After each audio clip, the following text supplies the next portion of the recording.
မမလေးခဏကြီးခွဲတော့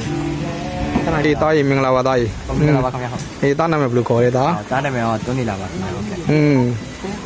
တားကအခုဦးကြားဘူးကတော့ဦးတားရုပ်ရှင်လေးရိုက်ဘူးတယ်ကြားဘူးတယ်ဟုတ်ကဲ့ဗျဘယ်မှာဘယ်နှကားလောက်ရှိပြီလဲမသိဘူးခင်ဗျာတားဇလန်းတွဲရိုက်တာတော့အမတီဖုန်းနဲ့တွဲပြီးတော်တော်များများရိုက်ဘူးပါတယ်အခုတလောမှနာမည်ကြီးသွားတဲ့ဒီယူနင်းတို့ထာဝရဝေဇလန်းတွဲမှာလဲဒါဒီပောင်ဝင်တရုပ်ဆောင်ခဲ့တယ်ပေါ့နော်ဒီအမတီဖိုးဇလန်းအပြင်ဒါ Channel Plus နဲ့ရုပ်တံဒီဇလန်းပေါင်းများစွာအပေါ်ကပောင်ဝင်တရုပ်ဆောင်တော့ပါတယ်ရုပ်ရှင်ကိုင်းအနေနဲ့ကံကောင်းကစားရိတာနဲ့အခြားဒီပေါ့ဟိုကကားကြီးတွေကိုလည်းပောင်ဝင်တရုပ်ဆောင်တော့ပါတယ်ဟောကံကောင်းမှာပိုင်တကွန်ရဲ့ငယ်ဘိုးကပေါ့နော်ဆန်သူရတရုပ်ဆောင်တော့အဲ့မှာလူတီများသွားတာပေါ့နော်ပိုင်တကွန်နဲ့ပေါ့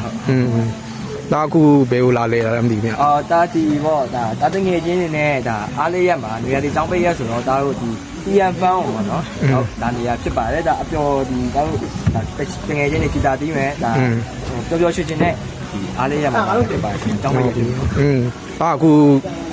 ကျောင်းကဘယ်မှာတက်နေရလဲဒါအခုကျောင်းကဘီရှော့အလာကတ်တဲ့ပုံမှာဒါပညာသင်ကြားနေပါတယ်ခင်ဗျာဟုတ်ကဲ့ဒီနေ့သားတငယ်ချင်းတွေကိုလည်းခဏခေါ်ပြီးပါဦး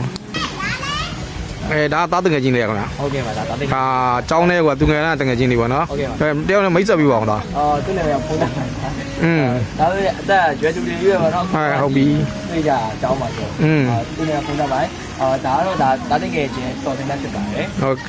ကောင်းရည်ပါကောင်းရည်ဒါကျွန်တော်ရဲ့အကြီးဆုံးဒီကောင်အကြီးဆုံးလူမျိုးတက်ဖြစ်ပါတယ်ဒါ